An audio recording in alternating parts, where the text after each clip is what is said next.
Assalamualaikum warahmatullahi wabarakatuh. Halo teman-teman semua. Hari ini kembali lagi bersama aku, Kamil. Kita akan bercerita. Kemarin aku sudah mengikuti salah satu seminar yang diadakan di kampus aku, tempatnya di Ciamis, dimana kemarin itu seminarnya sangat luar biasa dan sangat relevan dengan jurusan aku di Pendidikan Islam Anak Usia Dini, di mana materi yang diangkat itu berjudul Pendidikan Anti Kekerasan pada Anak Berbasis Neuroscience. Nah, ini sangat menarik bagi aku dari judulnya juga, di mana anak-anak itu memang harus menerima pendidikan yang anti kekerasan, kemudian mendukung serta menstimulus anak agar menjadi pribadi yang kuat dan kreatif, juga santun, dengan pendidikan yang berbasis anti kekerasan.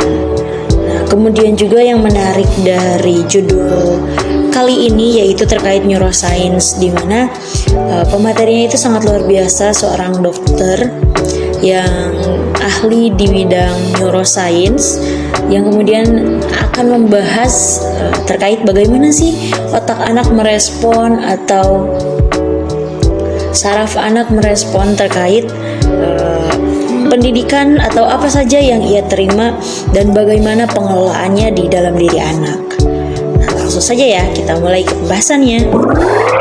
Yang pertama, dari pemateri itu menjelaskan bahwa pendidikan yang harus didapatkan anak itu tidak semata-mata dengan judul pengajaran saja, tetapi di mana anak juga harus mendapatkan pengetahuan, skill atau kemampuan, kemudian value atau nilai, kemudian belief atau kepercayaan, dan sehingga menjadi habit atau kebiasaan pada karakter anak. Nah,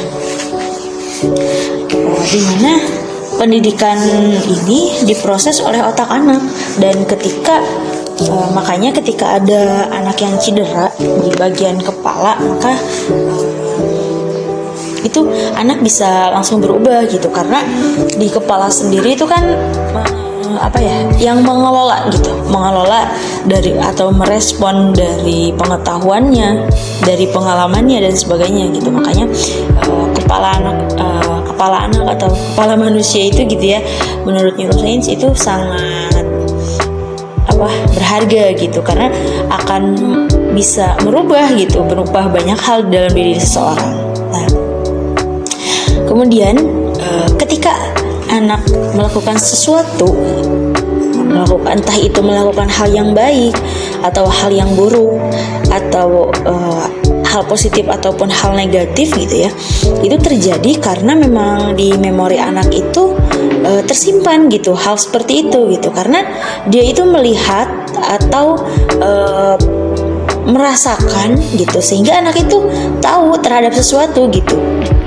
Misalkan nih anak merasakan kasih sayang dari orang tuanya, nah itu akan tersimpan gitu di memori ingatannya tentang kasih sayang dan sebagainya gitu. Adapun ketika anak mendapatkan suatu perlakuan keras gitu ya, itu juga sama akan tersimpan di memori anak.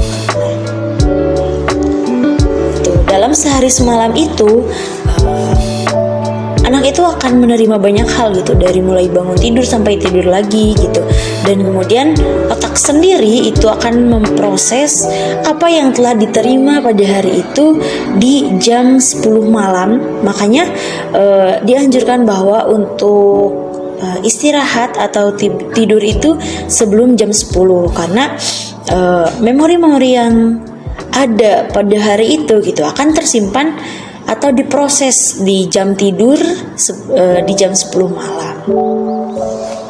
Nah, kemudian untuk otak sendiri dan untuk sarafnya sendiri atau neuro, nah itu harus dikasih makan gitu, karena seperti halnya manusia gitu yang membutuhkan energi untuk bisa hidup, makanya neuro juga atau saraf ini perlu dikasih makan atau diberikan sesuatu yang bergizi serta dengan stimulasi yang cukup gitu, tidak terlalu rendah atau tidak terlalu over.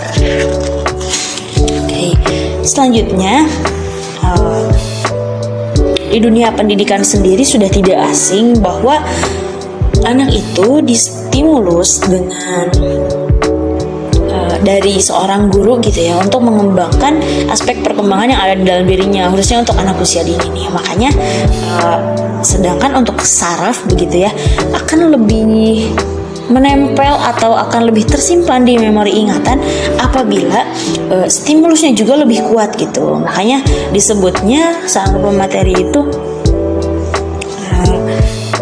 stimulasi pendidikan dengan adekuat. Jadi kalau misalkan biasanya kita mengenalkan sesuatu hal hanya dengan melalui ucapan, makanya kalau adekuat itu lebih dari itu gitu, bisa dengan bentuk perbuatan juga atau bentuk nyanyian dengan gerakan begitu. Nah, itu akan lebih mudah diresap atau disimpan di memori anak begitu. Karena ketika anak distimulus dengan lebih kuat, maka ingatan yang akan didapat oleh anak juga semakin kuat gitu. Nah, selanjutnya, karena tindakan manusia atau seseorang itu tergantung dari bank memorinya atau apa yang ia dapatkan, sejak kapan sih bank memori ini aktif gitu ya di seseorang gitu atau di anak. Nah, bank memori ini aktif sejak janin. Jadi dari usia prenatal emosional itu anak sudah mulai merespon atau menyimpan apa-apa yang telah ia dapatkan dari sejak usia 3 minggu sebagai janin di dalam kandungan itu. Makanya ketika seorang ibu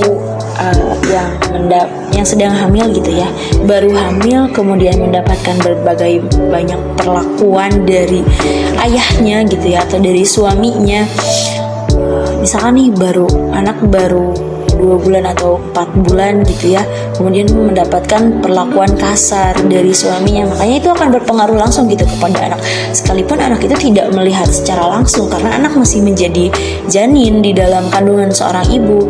Namun hal ini akan mempengaruhi gitu pada anak. Selanjutnya kita akan membahas terkait kekerasan terhadap anak. Ini ada banyak macamnya, dari berbagai macam kekerasan terhadap anak, dimana yang pertama ada kekerasan fisik, itu sudah jelas. Kemudian ada kekerasan psikis atau emosional. Lalu yang ketiga ada pengabaian atau penelantaran terhadap anak. Kemudian ada kekerasan seksual, cyberbullying dengan banyak komentar-komentar negatif atau sebagainya yang mengarah kepada anak. Kemudian ada dari mengeksploitasi ekonomi anak disuruh bekerja dengan berlebihan, kemudian anak disuruh terjun di dunia prostitusi gitu. Apalagi gitu hal-hal seperti ini, bahkan lupa memberi makan kepada anak itu sudah termasuk pada kekerasan terhadap anak. Nah, makanya untuk menghindari hal-hal ini, kekerasan ini, maka di Indonesia sendiri kita memiliki sistem yang baru yang disebut dengan Merdeka Belajar, di mana membebaskan juga terhadap bullying, kemudian kekerasan, karena semua manusia itu kan diciptakan sebagai khalifah gitu, sebagai pemimpin yang mampu memerdekakan dirinya sendiri gitu. Makanya Merdeka Belajar ini sangat mendukung gitu ketika sudah difahami atau sudah diresapi oleh dari pendidik ataupun dari orang tua, untuk bersama-sama mendukung bahwa Merdeka Belajar ini juga akan membebaskan banyak hal gitu, seperti kekerasan terhadap anak itu sendiri. Kemudian ada dampak dari kekerasan, ini sudah pasti ya, segala sesuatu itu pasti memiliki dampak gitu. Adapun dalam hal ini dampak kekerasan dari berbagai macam kekerasan anak yang tadi itu akan berdampak pada fisik anak, kemudian ada pada perkembangan kejiwaan anak sendiri. Nah, ini yang dikhawatirkan ketika perkembangan kejiwaan anak sendiri itu rusak gitu ya, karena dampak kekerasannya, maka dikhawatirkan anak itu tidak tumbuh secara optimal. Karena ini akan disimpan di long term memorinya anak dan akan tersimpan sampai ia tua nanti gitu. Jadi akan sangat menempel gitu di otak anak itu. Nah, adapun kita juga harus tahu siapa sih sebenarnya pelaku kekerasan ini gitu ya terhadap anak itu. Yang pertama itu dari orang tua. Orang tua bisa melakukan kekerasan terhadap anak, salah satunya dengan lupa memberi makan. Nah, itu salah satu bentuk kekerasan. Yang kedua dari guru. Orang terdekat setelah orang tua ketika anak menjalani dunia pendidikan di sekolah yaitu guru gitu. Nah, bagaimana perlakuan guru terhadap anak ketika di sekolah? Nah, itu akan berpengaruh terhadap diri anak. Kemudian yang ketiga ada keluarga.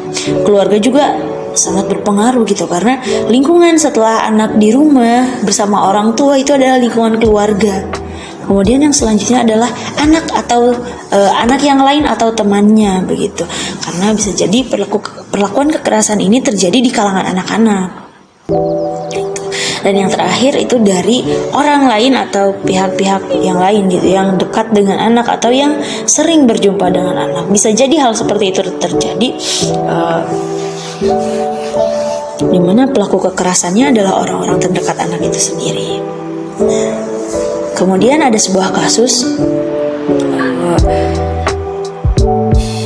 yang kebanyakan atau rata-rata itu kenapa anak yang percaya diri, pintar dan supel adalah pelaku bullying gitu. Bahkan memang dari hasil penelitiannya sendiri, anak-anak yang mempunyai kepercayaan diri tinggi, kemudian mempunyai pengetahuan yang lebih, kemudian supel itu banyak terjadi justru ya adalah pelaku bullying. Kenapa? Ini disebabkan karena pada diri anak itu sendiri tidak dikembangkan kepedulian, tidak dikembangkan penghormatan terhadap orang lain, maka apa-apa yang didapat anak itu hanya sebatas dirinya menjadi seorang yang pintar, seorang yang kuat gitu, tapi tidak memiliki rasa kepedulian dan penghormatan gitu terhadap orang lain. Makanya penting keseimbangan pendidikan kepada anak, di mana keseimbangan pendidikan ini yaitu antara pendidikan dunia dengan pendidikan akhirat gitu, terkait pendidikan akhlak atau karakter. Ini yang dipadu-padankan dengan pendidikan formal gitu, pengetahuan umum. Jadi seimbang gitu, pemberian porsi pendidikannya kepada anak diberikan secara seimbang. Nah, kemudian ada salah satu contoh di mana ada anak yang melakukan pelecehan seksual terhadap sesamanya. Jadi seorang anak melakukan kegiatan seksual bersama anak yang lain. Ini penyebabnya seperti apa? Ternyata ketika ditelusuri lebih jauh gitu ya, pelaku atau yang memulai terlebih dahulu dalam melakukan pelecehan seksual ini anak laki-laki. Ternyata dia pernah melihat adegan yang tidak senonoh itu dari handphone orang tuanya atau dari handphone kakaknya. Sedangkan untuk korban ini yang anak perempuan, mengapa dia tidak menghindar atau bagaimana? Karena anak ini tidak diajarkan untuk mengatakan tidak gitu pada hal seperti itu. Makanya anak itu tidak tahu apa yang harus dia lakukan. Jadi ya seperti itu begitu. Selanjutnya, mengapa sih ada anak yang melakukan kekerasan gitu? Banyak faktor sebenarnya. Yang pertama bisa jadi dari salah pengasuhan orang tua, minimnya pengetahuan orang tua terkait pendidikan kepada anak, terkait parenting dan sebagainya. Kemudian memori di otak anak yang menyimpan pengalaman kekerasan sejak janin itu kan sudah disimpan gitu. Jadi anak itu menyimpan pengalaman, mungkin merasa bagaimana gitu ya, atau selama di janin orang tuanya sering berkata kasar atau ayahnya sering memarahinya gitu. Nah, atau ibunya menjadi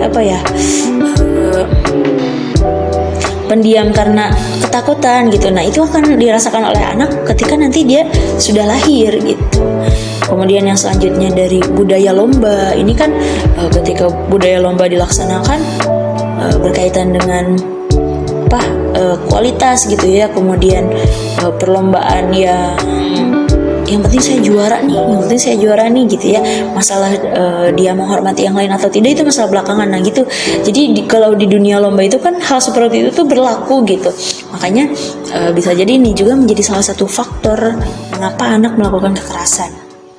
Kemudian tontonan atau gadget ini sudah jelas. Kemudian ada tidak mendapatkan guru profesional atau diajarkan oleh guru yang tidak ahli dan tidak tahu bagaimana cara mendidik anak.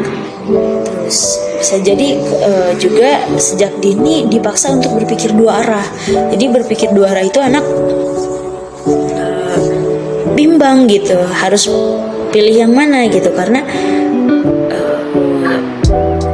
dia merasa terbebani begitu. Makanya anak itu ketika diberikan pendidikan satu arah gitu untuk anak, bukan dua arah. Kemudian ada direct teaching.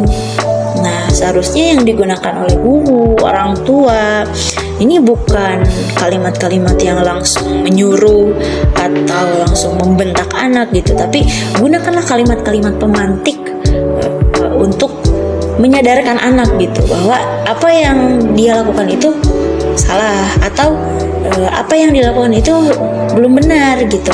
Makanya anak berusaha memperbaiki dirinya sendiri begitu dengan kalimat-kalimat pemantik yang tidak menyudutkan gitu. Hanya kesimpulannya dari berbagai materi yang sudah dijelaskan oleh pemateri, ada beberapa hal yang menjadi catatan, di mana yang pertama kita harus mendidik anak sesuai dengan pesan yang Allah berikan, karena semua orang adalah khalifah fil ard dan harus berlaku baik terhadap sesama. Kemudian didik anak sesuai basis ilmunya, dengan berbasis ilmu, tidak hanya sekedar adat atau budaya apalagi yang tidak baik gitu ya, tapi harus dengan ilmunya. Kemudian berhentilah melakukan direct teaching terhadap anak, tapi gunakanlah dengan komunikasi yang pemantik gitu. Dan kita sebagai pendidik, sebagai orang dewasa yang mengerti bagaimana cara mendidik anak, mulailah kita memperbaiki diri dari diri kita sendiri. Mungkin itu saja kesimpulan dari materi yang telah disampaikan oleh pemateri di acara kemarin. Semoga bermanfaat. Sampai jumpa di video berikutnya. Terima kasih. Assalamualaikum warahmatullahi wabarakatuh.